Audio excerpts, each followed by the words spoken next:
হয়, শোণিতপুৰৰ বৰচলাৰ নিচলামাৰীত আলু খেতি কৰি লাভান্বিত হৈছে ইয়াৰ বহু কৃষক। বিঘাই বিঘাই মাটিত আলু খেতি কৰি উৎপাদিত আলু বিক্ৰী কৰি এতিয়া মুখত হাঁহি বিৰিঙিছে এই অঞ্চলটোৰ কৃষকৰ মুখত, কিয়নো প্ৰতি কুইণ্টেল আলু এতিয়া ২৫০০ টকাকৈ বিক্ৰী কৰিছে এই অঞ্চলটোৰ যিসকল কৃষকে আলু খেতি কৰিছিল। আৰু এতিয়া তেওঁলোকে উৎপাদিত আলু খেতি পথাৰৰ পৰাই বিক্ৰী কৰিছে। আৰু মই পোনে পোনে সেই দৃশ্যাংশ দেখুৱাম। এয়া হৈছে শোণিতপুৰৰ বৰচলাৰ নিচলামাৰী অঞ্চলৰ, আৰু এনেধৰণে এই বৰচলাৰ নিচলামাৰীত বিঘাই বিঘাই মাটিত এই অঞ্চলটোৰ কৃষকসকলে কৰিছে এনেধৰণে আলু খেতি। আৰু এতিয়া আলু তেওঁলোকে খান্দিছে, আৰু এই আলু এতিয়া প্ৰতি কুইণ্টেল আলুত ২৫০০ টকাকৈ বিক্ৰী কৰিছে, অৰ্থাৎ প্ৰতি কেজি ২৫ টকাকৈ নতুন আলু বিক্ৰী কৰিছে। আৰু এইসমূহ আলু এতিয়া তেওঁলোকে এনেধৰণে খান্দিছে, কাৰণ আলু পুৰঠ হৈছে।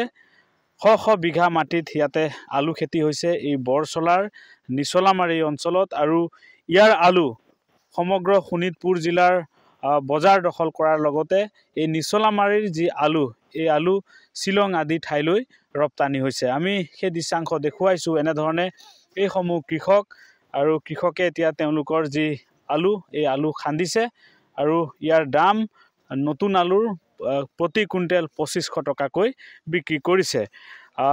উল্লেখযোগ্য যে এই বৰচলাৰ নিচলামাৰী অঞ্চলটোৰ সৰ্বাধিক আলু খেতি হয়। বিগত কেইবাবছৰ ধৰি এই অঞ্চলটোত কৃষকসকলে এনেধৰণে আলু খেতি কৰি আহিছে, আৰু এই বছৰো এই অঞ্চলটোৰ কৃষকসকলে কৰিছিলে আলু খেতি। বনৰীয়া হাতীয়ে উপদ্ৰৱ চলাইছিলে, যথেষ্ট লোকচান হৈছিলে এই অঞ্চলটোৰ কৃষকসকলে। তৎসত্ত্বেও কিন্তু আলু খেতি ভাল হোৱাৰ বাবে তেওঁলোকে এই উৎপাদিত আলুৰ মূল্য প্ৰতি কুইণ্টেল ২৫০০ টকাকৈ লাভ কৰিছে। আমি দৃশ্যাংশ দেখুৱাইছোঁ এনেধৰণে বিঘাই বিঘাই মাটিত ইয়াতে আলু খেতি কৰিছিলে এই অঞ্চলটোৰ কৃষকসকলে, আৰু উৎপাদিত আলু বিক্ৰী কৰি এতিয়া মুখত হাঁহি বিৰিঙিছে এই অঞ্চলটোৰ কৃষকসকলে। আশা কৰিছে তেওঁলোকে ইয়াৰ পৰা তেওঁলোকে যথেষ্ট লাভৰ মুখ দেখিবলৈ সক্ষম হ'ব। এগৰাকী কৃষক আছে, আমি তেওঁৰ সৈতে কথা পাতিম। দাদা, কি নাম আপোনাৰ? মোৰ নাম শ্ৰী অৰবিন্দ দাস। হয়, কিমান বিঘা মাটিৰ আলু খেতি কৰিছিলে? মই এবাৰ ১১-১২ বিঘামান লগাইছোঁ। হয়, কিমান কৃষকে ইয়াতে আলু খেতি কৰিছে? ইয়াত প্ৰায় ১০০ কৃষকে আলু খেতি কৰে। কিমান এইবাৰ আলুৰ মূল্য লাভ কৰিছে? ২৪, ২৫, ২৬ টকালৈকে পাইছোঁ আমি। ক'ত ক'ত গৈ আছে এই আলু? আমাৰ শোণিতপুৰত ৰাঙাপাৰা, ঢেকীয়াজুলি, চুলং আৰু বিভিন্ন ঠাইত গৈ আছে। বাহিৰতো গৈ আছে।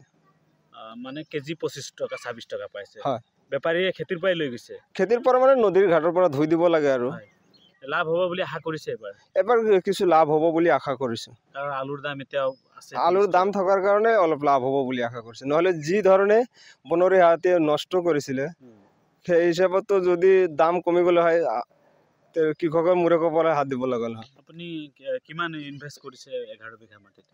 মোৰ মোটামুটি ২.৫ লাখ টকা গৈছে। ২.৫ লাখ টকা। এতিয়া আশা কৰিছে লাভ হ'ব নিশ্চয়? হয়, অলপ লাভ হ'ব।